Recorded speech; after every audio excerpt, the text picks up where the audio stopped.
Materi yang ke-11 yaitu ekologi. Yang pertama, pengertian ruang lingkup dan kajian ekologi.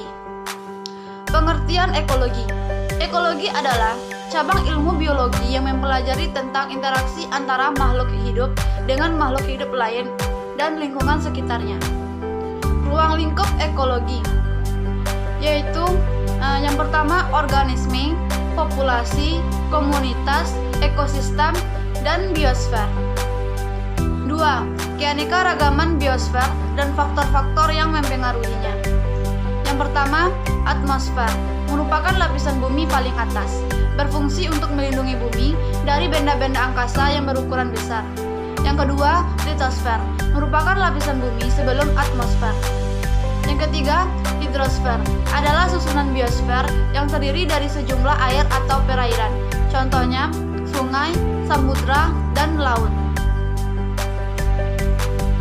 Faktor-faktor yang mempengaruhi biosfer adalah iklim, kondisi geologi, ketinggian tempat, dan faktor biotik.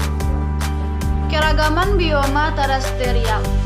Bioma terestrial juga dikenal dengan bioma daratan, yaitu area di planet bumi yang dapat diklasifikasikan menurut tumbuhan dan hewan yang hidup di dalamnya.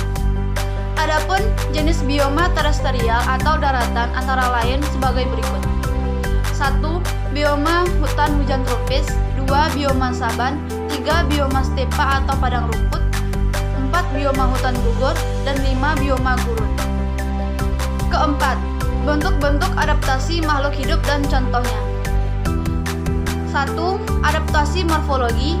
2. Adaptasi fisiologi. 3. Perilaku adaptasi. 4. Adaptasi tumbuhan. Dan 5. Adaptasi hewan.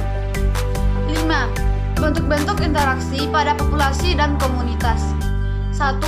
Kompetisi adalah hubungan kompetisi akan terjadi jika dalam suatu ekosistem terdapat ketidakseimbangan. 2. Predasi adalah hubungan antar organisme yang memangsa atau organisme yang dimangsa. 3. Netral, yaitu hubungan yang tidak saling mempengaruhi. Bentuk-bentuk suksesi pada komunitas. Suksesi ekologi merupakan perubahan bertahap dan dapat diprediksi dalam komposisi spesies di suatu area tertentu, atau serangkaian perubahan yang terjadi di wilayah geografis selama periode waktu tertentu. Proses suksesi ekologi ini dapat dibedakan menjadi dua jenis, yaitu suksesi primer dan sekunder. 7.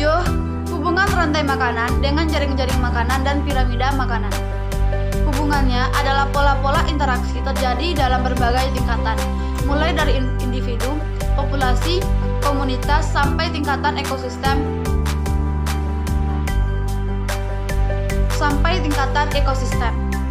Interaksi antara faktor-faktor biotik dan abiotik secara garis besar dapat dilihat pada pola rantai makanan, aliran energi, jaring-jaring makanan, dan sistem biogeokimia. 8. Kajian Islam yang berkaitan dengan ekologi. Disebutkan dalam Al-Quran bahwa hamparan bumi dan semua yang ada di dalamnya diciptakan Allah untuk kebutuhan manusia. Terdapat dalam Quran Surat Al-Hijr ayat 19-20.